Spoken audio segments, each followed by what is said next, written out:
everybody, Anna Sabranwitz here, your interactive storytelling coach. How are you today?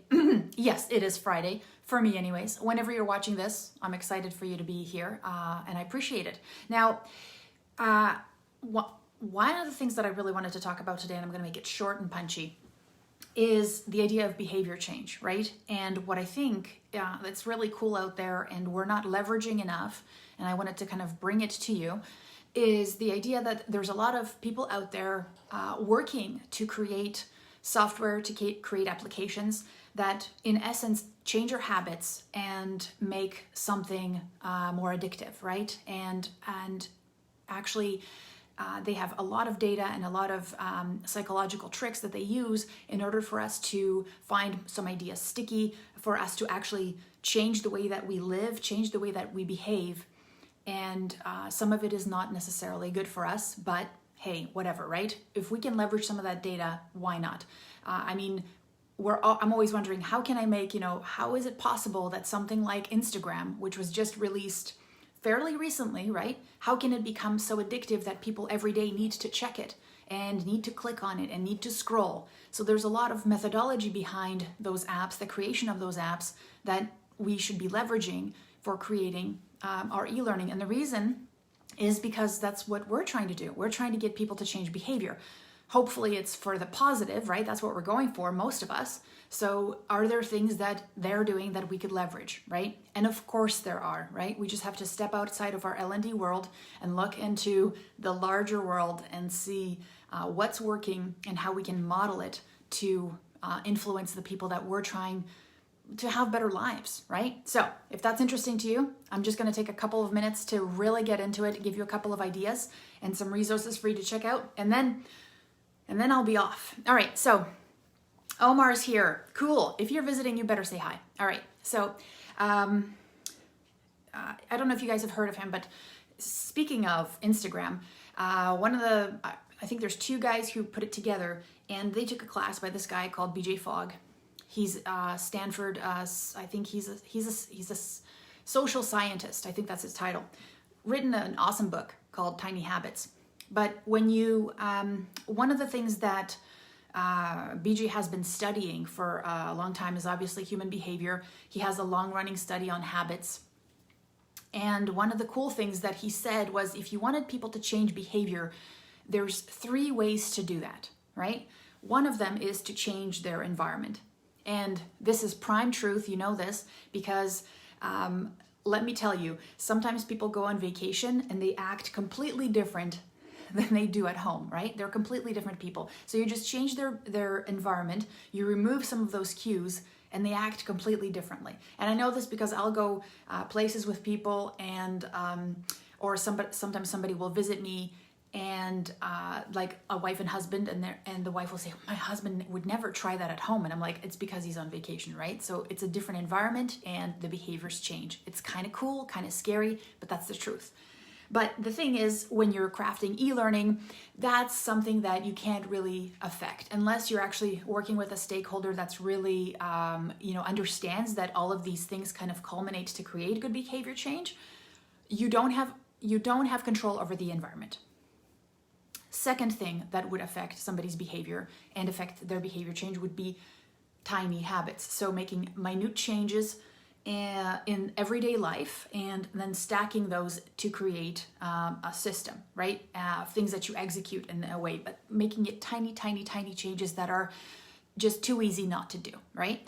And guess what? BJ, this is kind of his domain, BJ Fogg. So basically has a really solid book on that, and that's his domain. He's targeting those tiny, tiny habits, making things so small and incremental that you're able to institute it over time, and therefore it creates a habit, and therefore it kind of grows into the next thing, right? Cool. Can I do that as an e-learning developer? No, I can suggest to somebody, right, that they should maybe pick up a meditation habit, or they should walk 10 minutes a day, to start, but I really have no influence over that. That is like the environment kind of out of my scope, right? Where do I have control? There's a third way for people to change habits. This is really cool. And this is where I think you should be excited. So the third way for somebody to really have a behavior change, and is to actually move them to action, is to have an aha moment. Now, aha moments range, right? Here's what's important about aha moments though. You can't give somebody an aha moment. The aha moment's got to happen in their mind. They got to be like, oh, the aha moment's got to happen inside. That's the sell.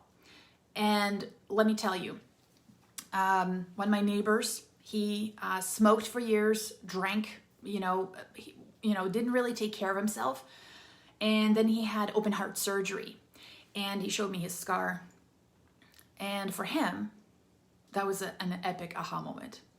He's like one of the healthiest, almost 80-year-olds around here. Quit smoking, quit drinking. He walks every day. He probably could kick my butt up a hill. Amazing, right? He had this aha moment, this epiphany that said, I got to change something in my life. And then he took all the actions, right? And that's really cool. And you're like, wait a minute, that doesn't sound like anything I could do, Anna. And I'm like, actually, it is.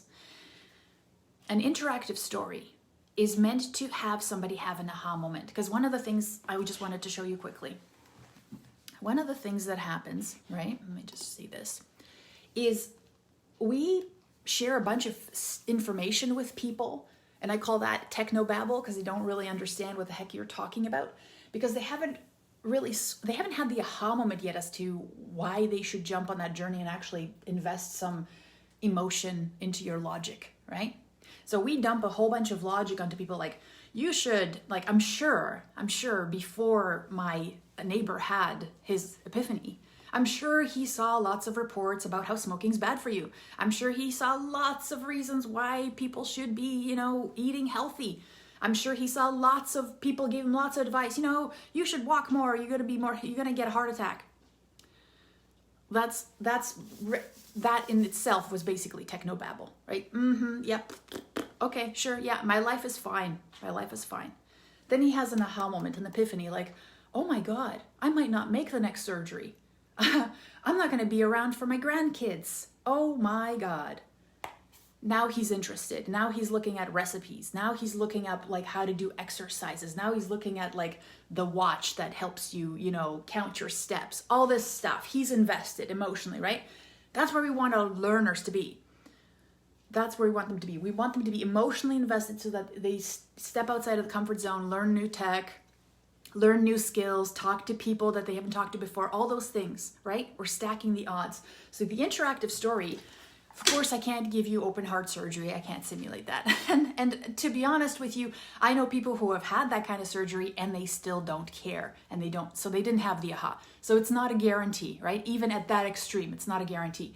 But what you can do is, and that's personal, right? I said it has to happen in the mind, but it has to happen to that person of their own accord. You can't put that on them. They have to come to the conclusion themselves. How do you do that? By making them go through the journey of a character who's kind of close to where they are maybe, but it's not them. They're observing. And through that observation, through the transformation that this person has through the journey, through some of the decisions, the difficult decision that this person has to make, and the consequences of those decisions, that's when they get some of those ahas, like, oh my God, I wonder if I'm thinking like this. I wonder if I'm making these assumptions. I wonder if I have beliefs that hold me back. But I'm not going to tell you, because if I tell you, remember, I'm attacking you and your ego and your universe as how it is, and your universe is fine right now. So don't attack that person. Let them figure it out on their own. And if they have that aha, and listen, it's the propensity of them having an aha is better if you have an interactive story versus just dumping Technobabble on them and saying, you should eat better, right? When they have that aha, they'll be excited about hearing this. They'll look forward to it. They'll look forward to your unsolicited advice because they're actually going to be interested in it, right? And they'll want to learn more and step out of the comfort zone. So, yeah. Anyways, so later I got to go because I run an interactive storytelling accelerator program. I coach people every Monday and Friday. We jump on live Zoom session calls with a group, and my partner Ryan is on with me. And basically what we do is we talk about what's working now and projects that we're working on, but a lot of it is just basically bringing up student projects and us looking through things and making sure that, we're giving the right feedback, but also moving people forward, because sometimes you get stuck. And that's, I think, one of the best parts of this is that you can try and figure all this out on your own when you're crafting your own pieces, but sometimes having people one who have gone through it before, but also having a collection of people look at your problem from the outside of your context, outside of your, scope, is actually really beneficial because they can give you perspectives you never even considered. And I love that. And I got to tell you, those sessions, I probably learned just as much as my students, if not more, because I'm like, oh, look at this. This is cool. I didn't think about it that way. So the context is everything. Anyways, if you want to learn more about interactive storytelling, or you want to talk to me because you've seen me before and you're like, Anna, I want to craft and launch my own interactive story, well, I'm here for you. All right. So I'll put the link underneath. Book a strategy session with me. We can talk and see if this is a good fit for you. All right. Otherwise, have a wonderful rest of the day, and I'll see you here again very, very soon. Have a great day, my friends. Take care. Bye. Bye, Omar. Thanks for being here.